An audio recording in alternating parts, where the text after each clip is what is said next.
there, Tracy and Fitz. Hope you guys are having a good Labor Day weekend. Is Labor Day? Yeah, it's Labor Day weekend. Yeah, so here is your video lesson for this week.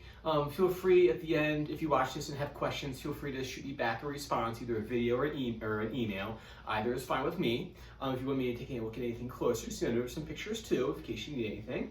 Yeah, so let's get down to it. There's 3 things that I want to talk about today that I want you to work with Fitz on. Number 1, pinky push-ups. We've done this in the past, but we're going to revisit it because it's about that time. And then number 2, dynamics. We're going to talk about crescendos. And then number 3, we'll start listening for our next tune. So we'll start with the pinky push-up.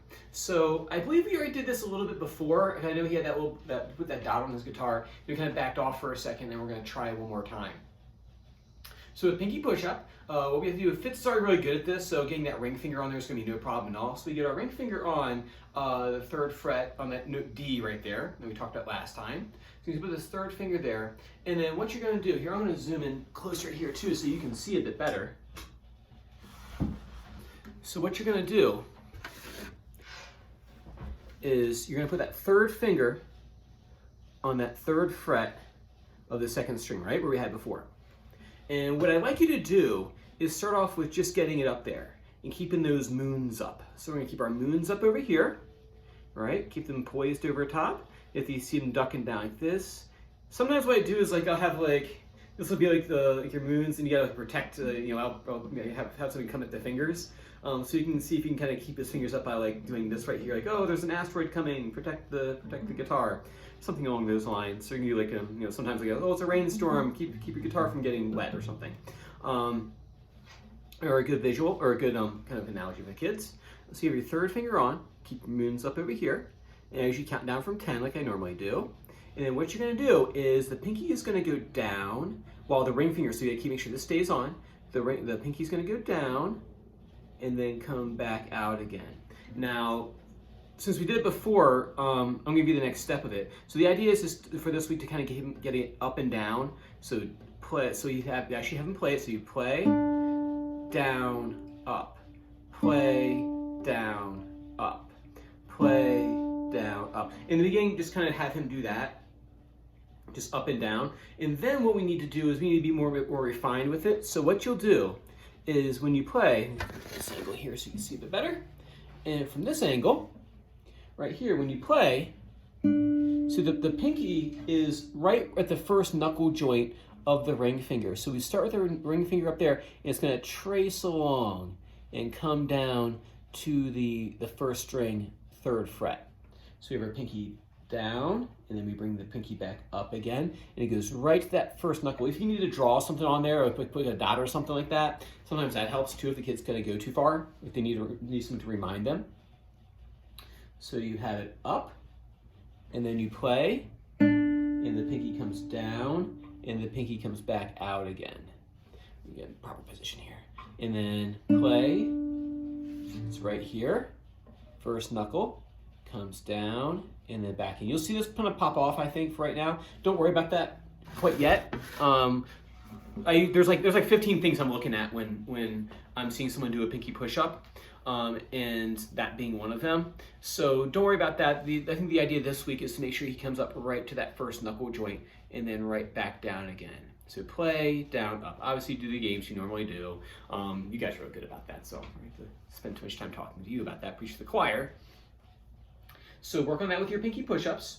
Number 2, the second thing I want you to talk about, or to work on with Fitz this week, is to crescendo. And I know we did it last time. I think we did forte and piano for our Twinkle. I know we did that. I don't think we talked about crescendo yet. If we have, this is a review. So what I usually use for teaching crescendo and decrescendo is I got my sticks right here.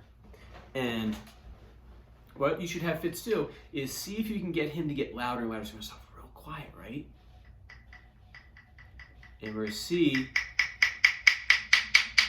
if we get louder. Get quiet again. So it's not all of a sudden. It's gradual. So it's.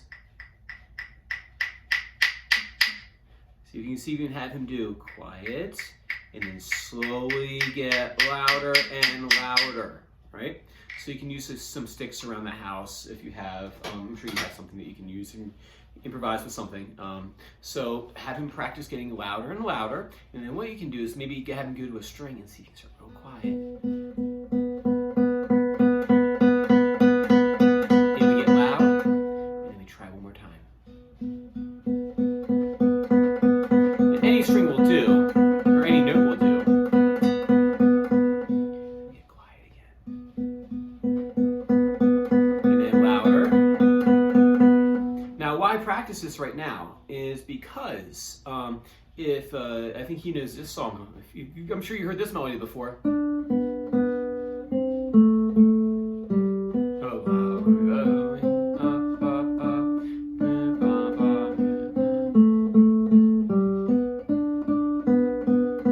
the next part of the song. 1, 2, 3, 4, 5, and up. That part right there has a crescendo in it.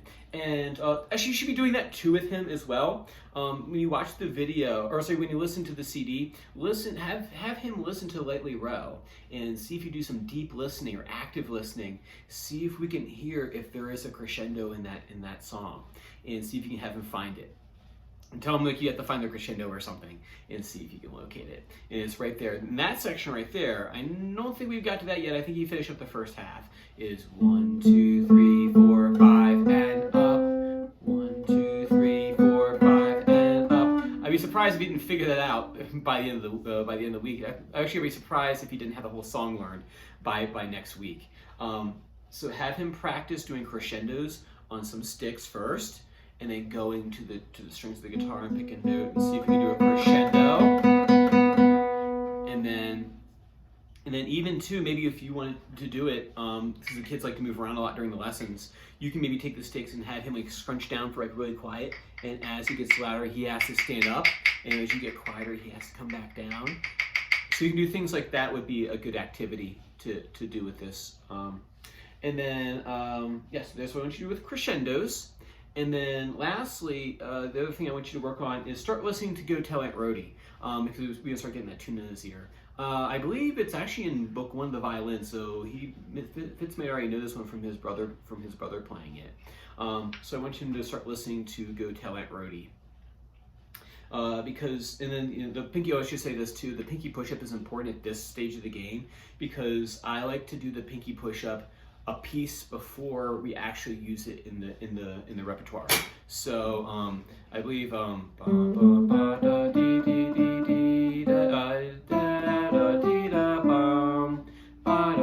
let's see right there.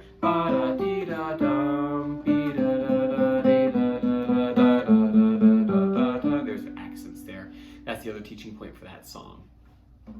Anyway, so that's why it's important for him to start listening to Go Tell Aunt Rhody, and why it's important to start doing pinky push-ups now more daily, because they will be in a piece after Go Tell Aunt Rhody, so let's lay that groundwork for right now. Cool, that's about what I have to talk about today. Like I said, feel free to shoot me a message back with any questions you have, and I look forward to seeing both of you next time. Oh, by the way, I'm still working on getting you an in-person time. It's oh, maybe I should raise my raise again, see if I can get anybody to quit. Or I won't be doing that anytime soon. But yeah, my fingers are crossed that I can get you guys back in again. So, all right, take care now. Bye bye.